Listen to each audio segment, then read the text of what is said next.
Do social media have the potential to promote authoritarianism? Is it possible for TikTok to pave the way for a new Hitler?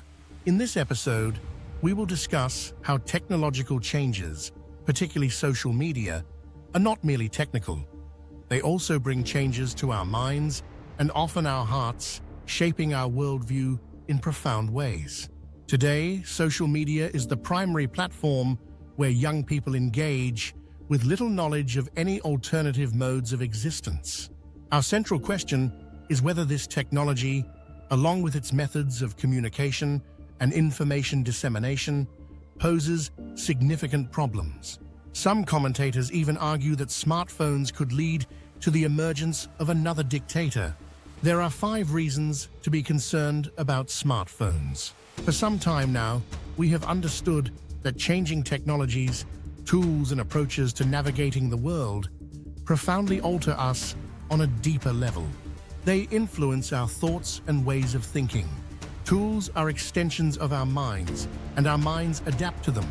Historically, before the advent of writing, people had to remember a large amount of information.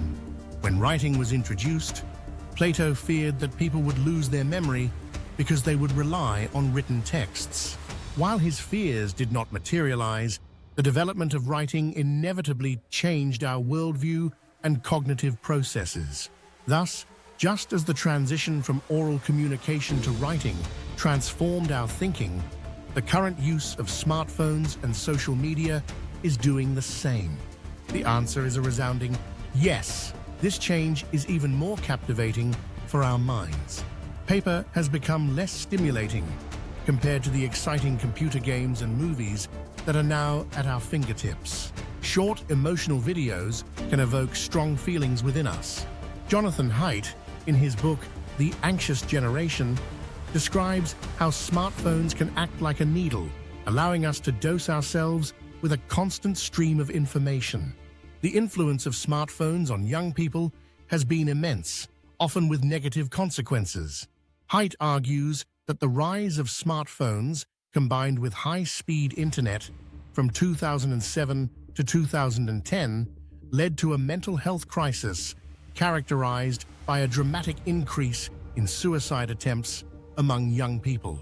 This fear generation, raised in the age of new technology, is reshaping our understanding of the world. These individuals will soon be voters, shaping our democracy or potentially steering us toward authoritarianism. In this context, we must ask, do smartphones prepare people's hearts and minds to view the state and their fellow citizens in a way that facilitates the spread of hatred, intimidation, and the willingness to entrust power to a figure who presents themselves as a strong leader? Prominent analysts of totalitarianism, such as Hannah Arendt and Eric Voegelin, argued that totalitarianism begins within the human psyche and spreads from there into society. What impact do smartphones have, especially on young people's lives? Analyzers suggest that smartphones may humiliate us by exposing us to a world we might not have otherwise encountered. In small communities, individuals had limited comparisons. Now, they can compare themselves to anyone globally, and therein lies a significant problem. The first element of the psychological problem that leads to authoritarianism is a sense of inferiority, that we have lost our status or feel like we are nobody. In the Weimar Republic, the humiliation of German dignity stemmed from the challenging economic situation. However, the specific reason for humiliation is less important than the feeling itself. When people feel inferior and humiliated, they desire someone to help them rise from their struggles. They long for a figure who promises to restore their former greatness. This often leads to nostalgic thinking, believing that the past was better. Populist leaders capitalize on this sentiment, evoking a mythical past where things were supposedly great. As a result, people begin to trust these leaders as they remember a time when they did not feel so bad, and now they do. Unfortunately, the smartphone exacerbates feelings of humiliation, and those who feel humiliated may become more receptive to populist slogans that speak to restoring dignity or lifting them up. The second factor contributing to the potential collapse of democracy and the rise of authoritarianism is the loneliness fostered by smartphones. This creates a paradox. While we may have numerous friends on Facebook or many followers online, our real connections are often superficial. It might seem like we are all interconnected, but this is a facade. The relationships we cultivate through smartphones are often merely reflections of ourselves, akin to listening to our voices echoing in a well. Our interactions are shallow, mainly revolving around observing what others are doing rather than forming genuine relationships. Moreover, while smartphones are supposed to connect us with those who are far away, they often distance us from those who are physically close.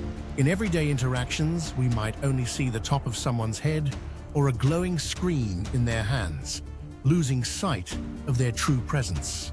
This detachment deepens our feelings of loneliness, heightening our desire to belong. Numerous studies, particularly among youth, demonstrate that loneliness can be a significant source of suffering. When people feel isolated, they yearn to be part of a group.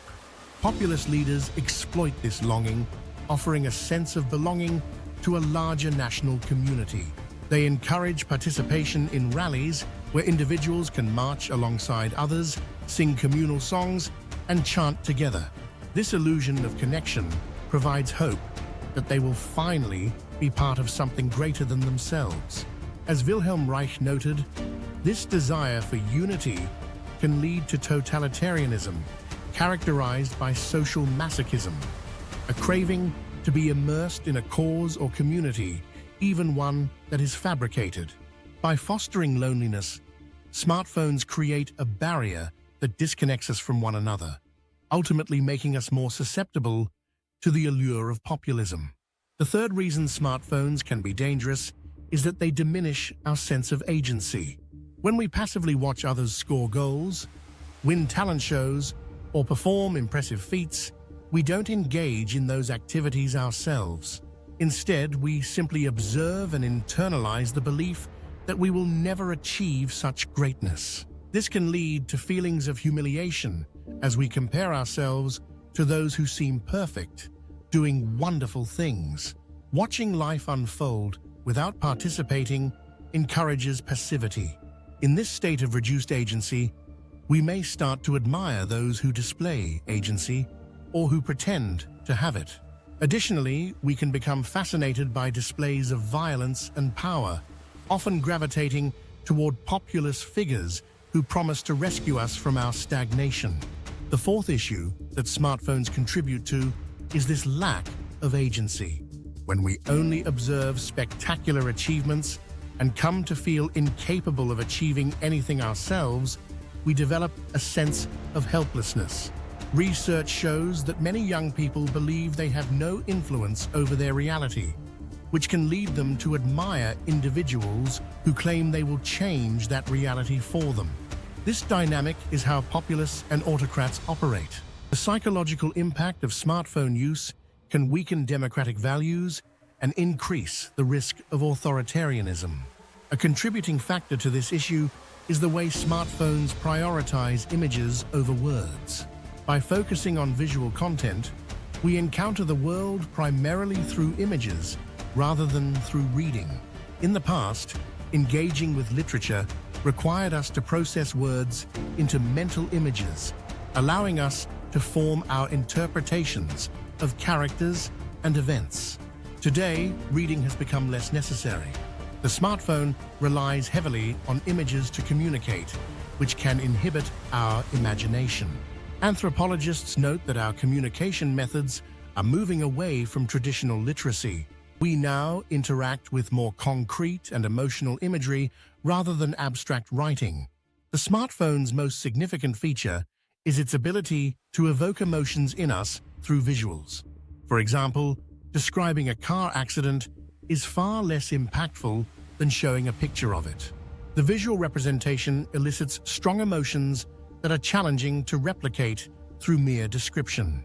By exposing ourselves to intense emotional images daily, whether positive or negative, we can become addicted to these feelings.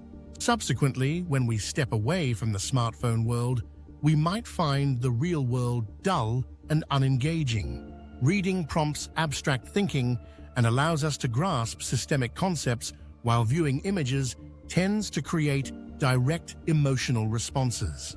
This emotional engagement can make individuals more susceptible to populist tactics, which often rely on stirring emotions like anger and hatred to mobilize action. The smartphone amplifies our awareness of every injustice, making it easy to portray someone as a victim. If you identify with that victim, taking action seems like an obvious choice.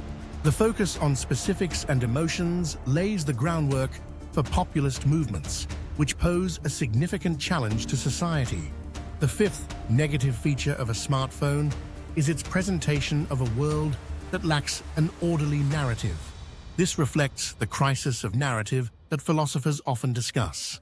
Reading teaches us to think coherently about the world, allowing for a structure with a beginning, development, and conclusion.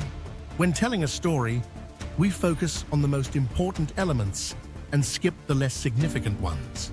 This choice and selection create order.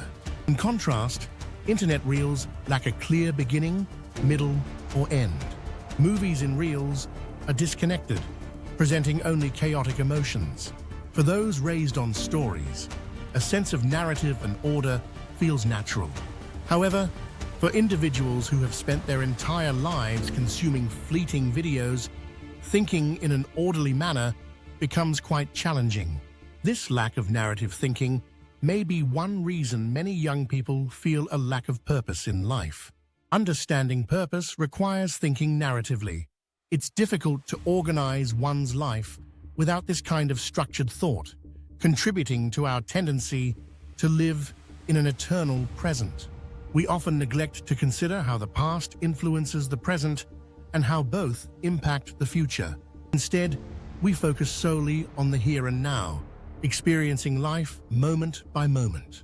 This phenomenon could be likened to a sort of psychological social ADHD, indicating a deeper crisis. Narrative thinking, particularly that which incorporates historical awareness, helps us understand that history can repeat itself.